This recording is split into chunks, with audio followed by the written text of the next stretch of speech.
هلا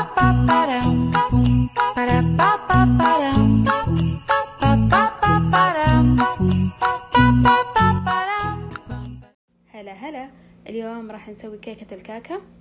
عندنا بيض، زيت، فاكهة الكاكا مقشرة ومهروسة، سكر أسمر، سكر أبيض، دقيق، بيكنج بودر وبيكنج صودا، معاهم شوية فانيليا وقرفة ناعمة وجوزة الطيب.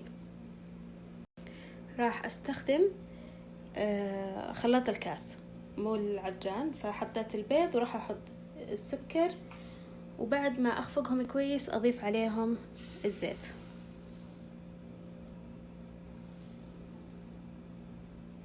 بعد ما نخفق البيض والسكر بهالشكل راح أضيف عليه الزيت. بسم الله. وارجع أخفقه كمان شوية. بعدين راح أحطه على الدقيق والمكونات الجافة. راح أضيف المكونات الجافة على الدقيق، البيكنج صودا والبيكنج بودر والفانيليا والقرفة وجوز الطيب. راح أخلطهم شوي وأحط عليهم خليط اللي في الخلاط، وبعدين بحط عليه بسم الله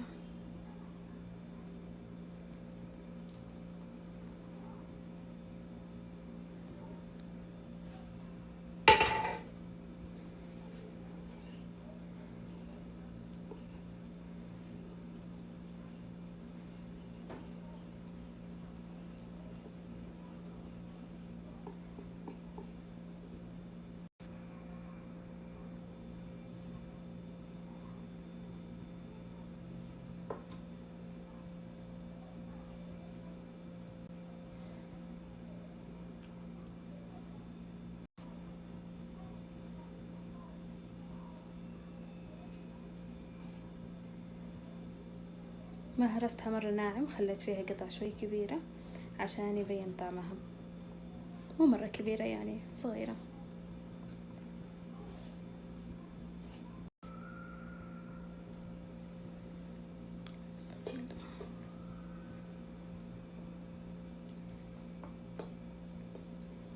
شغلت الفرن على 180 من أول ما بديت أشتغل.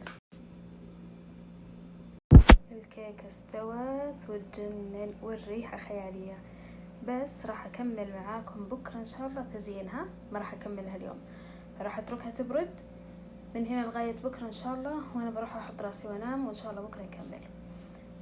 تتزين بكراميل هي، فبس ما عندنا شيء ثاني. صباح الخير، من اللي منتظر نتيجة الكيكة. الحين نقطعها.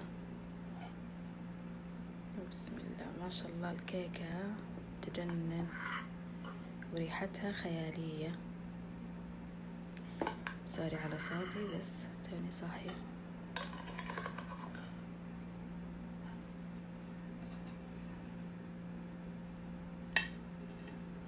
شوفوا القطع من الداخل تجنن. شوفوا القطع اللي ما انهرست مرة من الكاكا.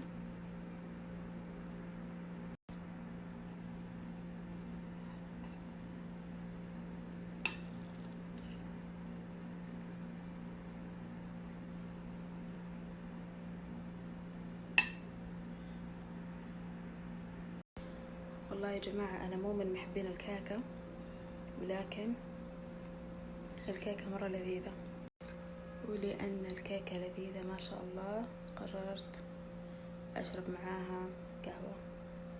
بسم الله.